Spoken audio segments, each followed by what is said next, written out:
Assalamualaikum warahmatullahi wabarakatuh. Perkenalkan, nama saya Putri Saida Irawan dengan NPM 2229051058. Saya mahasiswa jurusan farmasi dari Universitas Sunyadin Medan.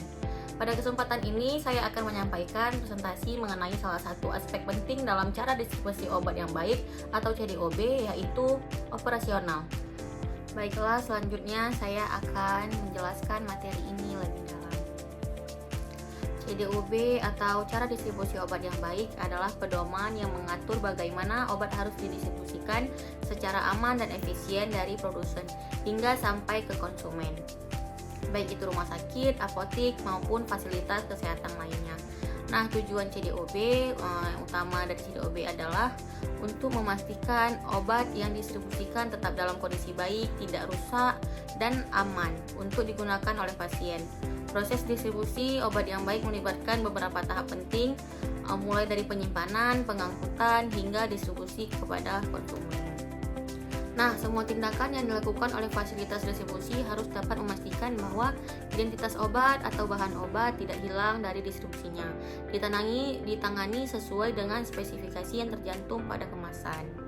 Selanjutnya, operasional dalam CDOB. Dalam konteks CDOB, operasional itu merujuk pada serangkaian kegiatan atau prosedur yang dilakukan dalam rangka mendistribusikan obat dengan benar, aman, dan efisien. Operasional CDOB mencakup berbagai aspek, mulai dari penerimaan obat, penyimpanan, pengelolaan, inventaris, pengangkutan, hingga pengiriman obat kepada pihak yang berwenang seperti rumah sakit atau apotik. Selanjutnya kita memasuki hal penting dalam aspek CDOB. Yang pertama itu ada kualifikasi pemasok. Yang pertama, fasilitas distribusi harus memperoleh pasokan obat atas bahan obat dari pemasok yang mempunyai izin sesuai dengan peraturan perundang-undangan. Selanjutnya, fasilitas distribusi wajib memastikan bahwa pemasok mempunyai izin serta menerapkan prinsip dan pedoman CDOB. Fasilitas distribusi wajib memastikan bahwa pemasok mempunyai izin serta menampakkan prinsip dan pedoman, dan seterusnya. Yang kedua, kualifikasi pelanggan. Kualifikasi pelanggan itu poin-poinnya. Yang pertama ada fasilitas distribusi harus memastikan bahwa obat atau bahan obat hanya disalurkan kepada pihak yang berhak atau berwenang untuk menyerahkan obat ke masyarakat. Yang kedua, pemeriksaan dan pemeriksaan ulang secara berkala dapat mencakup tetapi tidak terbatas pada permintaan solinun surat izin pelanggan, dan seterusnya.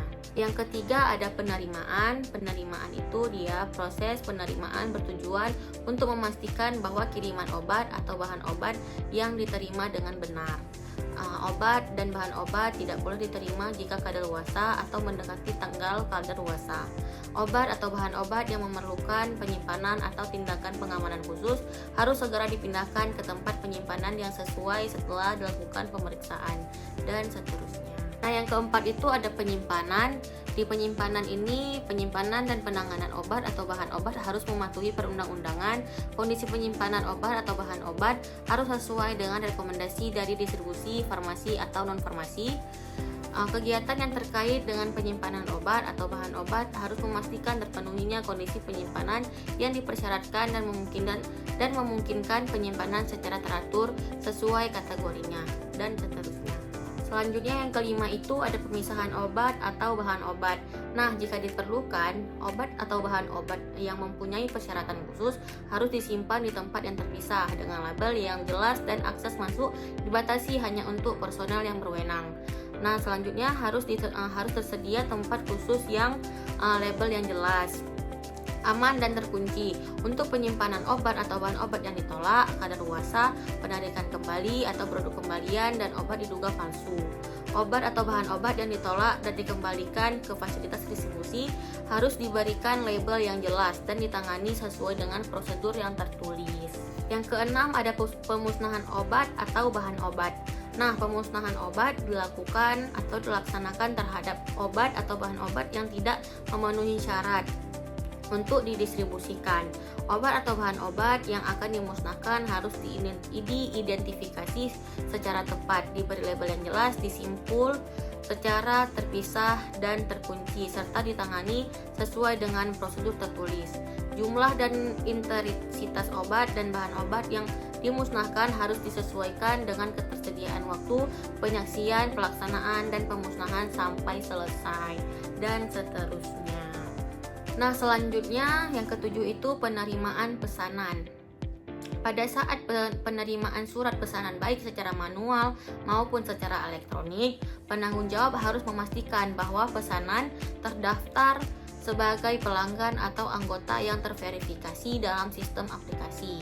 Yang kedua, dalam hal terdapat kecurigaan terhadap keabsahan dan kewajaran pesanan harus dilakukan konfirmasi kepada penanggung jawab sarana pemesan baik secara langsung maupun secara tidak langsung. Yang kedelapan itu ada pengembalian. Nah, proses pengembalian obat atau bahan obat harus dilakukan dengan tepat sesuai dengan dokumen yang tersedia untuk memastikan obat atau bahan obat yang diambil itu benar. Obat atau bahan obat yang diambil harus memiliki masa simpan yang cukup sebelum kadaluarsa dan berdasarkan FIFO nomor batch dan atau bahan obat harus dicatat. Baiklah, kesimpulan dari materi yang saya sampaikan ini adalah aspek operasional dalam CDOB mencakup serangkaian proses yang harus dijalankan dengan cermat dan sesuai prosedur untuk memastikan obat sampai kepada konsumen dalam kondisi aman dan efektif. Ini meliputi kegiatan mulai dari penyimpanan yang tepat, pengangkutan yang aman, hingga pengiriman yang sesuai dengan regulasi yang berlaku. Nah, setiap tahap operasional harus memperhatikan faktor seperti suhu, kelembapan, dan ketepatan waktu distribusi, serta dilengkapi dengan pencatatan yang akurat untuk memastikan obat tidak rusak, kadaluarsa, atau terkontaminasi. Implementasi operasional yang baik dalam CDOB sangat penting untuk menjaga kualitas obat dan keselamatan pasien. Baiklah, sekian presentasi dari saya. Semoga ilmu yang saya sampaikan bermanfaat. Terima kasih. Wassalamualaikum warahmatullahi wabarakatuh. See you, bye-bye.